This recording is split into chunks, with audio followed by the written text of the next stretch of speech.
Bruce Toussaint, Europe 1 matin. 7h54. Faites de la place sur Europe 1 pour le billet rouge vif d'Anne Roumanoff. Bonjour Anne. Bonjour Bruce, bonjour Julie, bonjour Anne. à tous.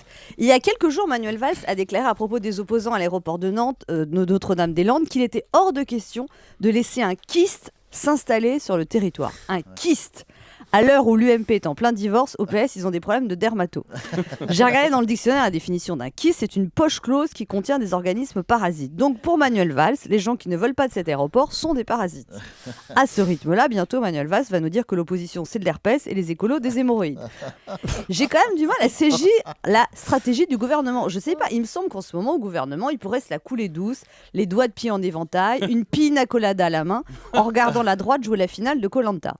N'empêche, envoyer des CRS, des gendarmes, arroser à la lance à incendie des manifestants altermondialistes, des écolos et des paysans quand on a un gouvernement de gauche, ça la fout mal. En plus, c'est pittoresque ces manifs dans la forêt. Les manifestants crient « On vit !» On reste ici. Il y a des paysans sur des tracteurs, des altermondialistes roots, des punks à chiens et des CRS qui détruisent des cabanes que les manifestants reconstruisent au fur et à mesure. Alors on a l'impression quand même que la priorité de ce quinquennat, c'est un deuxième aéroport à Nantes. 3 millions de chômeurs, la solution, un deuxième aéroport à Nantes. La croissance qui stagne, la solution, un deuxième aéroport à Nantes. La guerre à l'UMP, la solution, non, là il n'y a pas de solution. Un deuxième aéroport, alors qu'en ce moment dans les villes, la tendance c'est à la limitation des voitures. Peut-être qu'à Nantes, Jean-Marc Ayrault compte remplacer les voitures par des Airbus, ou alors il est convaincu que comme dans les films de science-fiction, on va finir par se déplacer en voiture volante. En même temps, quand tu vois le prix du baril de pétrole, les voitures volantes dans le futur, ça risque d'être plus de la fiction que de la science.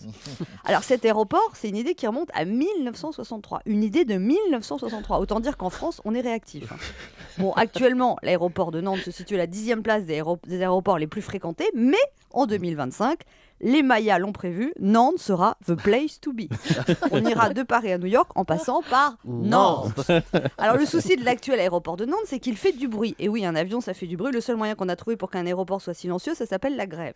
C'est pour ça que Jean-Marc Ayrault veut construire ce deuxième aéroport un peu plus loin de Nantes, pour qu'il y ait plein de gens qui viennent à Nantes, mais silencieusement.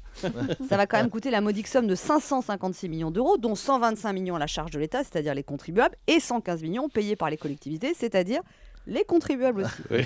Alors ce projet a contre lui le parti de gauche, Ségolène Royal. Oui, elle, c'est un parti, elle toute seule. Le Modem, Europe Écologie Les Verts et Debout la République. Dis donc, au gouvernement, et de reconstruire des aéroports plus souvent, ça a l'air de mettre plein de gens d'accord. Alors le problème, c'est que les opposants à l'aéroport, ce sont principalement des gens qui ont voté pour eux. Ça confirme cette statistique qui dit que 75% des violences sont faites au sein du domicile. Finalement, cet aéroport, c'est une belle image de ce qui se passe dans ce pays. Le gouvernement essaye d'avoir la tête dans les nuages, alors que les Français, eux, ont les pieds dans la boue. Oh. Bravo et merci à Anne Roumanoff. On vous retrouve demain matin, Anne, pour votre nouveau billet rouge vif.